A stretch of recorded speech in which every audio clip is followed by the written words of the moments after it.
Hey you guys, welcome back to Crazy Quilting Crafts with SEK. You guys, again, this is another show and tell. This is my other quilt top that I have worked on, you guys, and I wanted to show you guys how this one came out with the same method, square and a square. And you guys, again, I don't know how I really winded up with it, but it's definitely the square and the square. But something, I don't want to say it went wrong, but I wind up either missing a step or trying to create something. I don't know. But this is how this one turned out. And it's so funny because I wind up doing a similar cathedral window in the middle of this block. But I still can't figure out how did I get to this point. What step did I miss? I have no idea. But overall, I thought this came out adorable. And I'm thinking about either building it out with maybe 2 borders and also a pink minky backing. Maybe a red border, nice big border, and then the minky backing for it.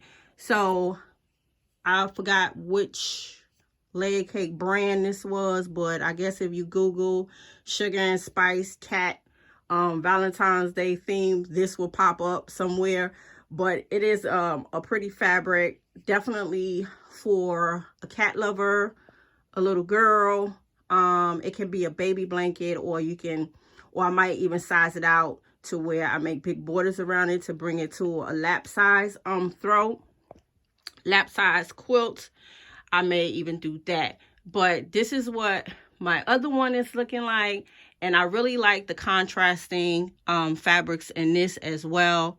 I thought my placement with fabrics was really good in this one compared to the deep red Valentine's Day other quilt top.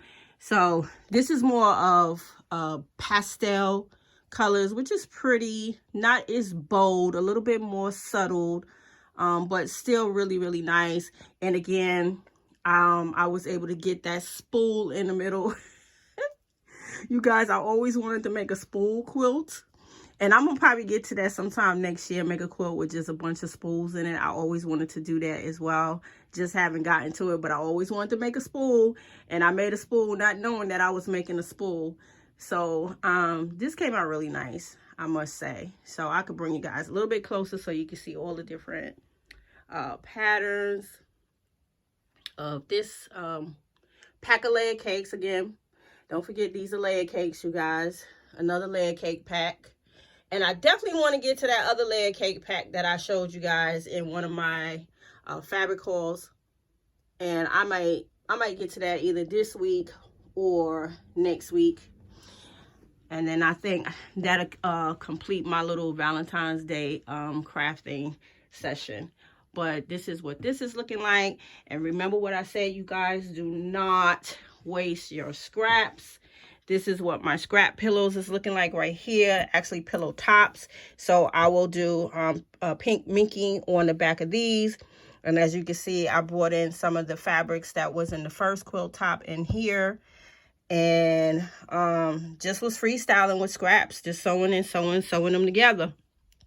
And also, what I did was I started to do the square on square method again. And I said either I will turn this into another blanket, baby size blanket, or I can just make a giant pillow with this one. But I think it'd be best to probably just turn this into a small little baby quilt, because I can build this out really quick. If I left this as a pillow, this will be like, I'm thinking this is about a 20 by 20.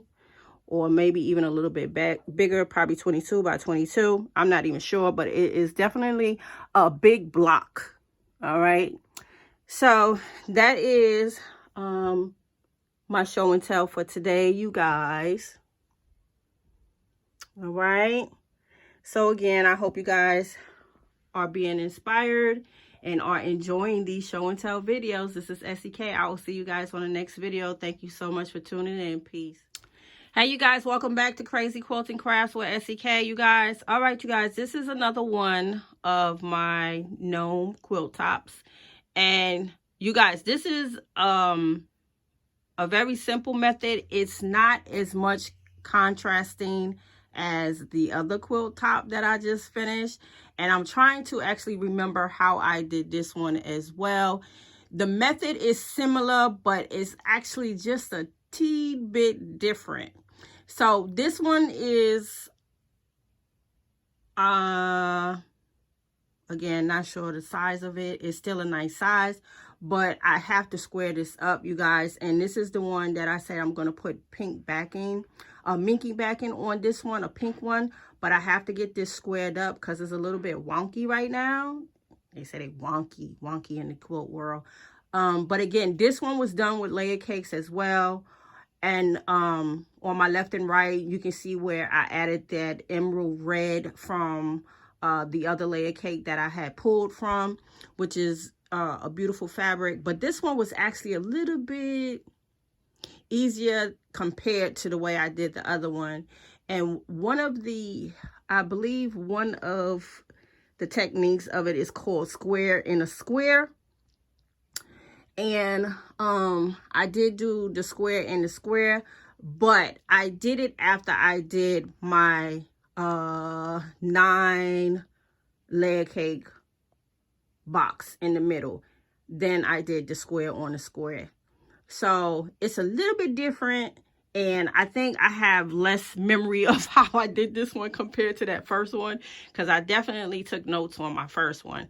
This one, again, I freestyled it. Just was going with the flow, playing with fabrics, moving things around, shifting, saying what if I do it this way, what if I do it that way.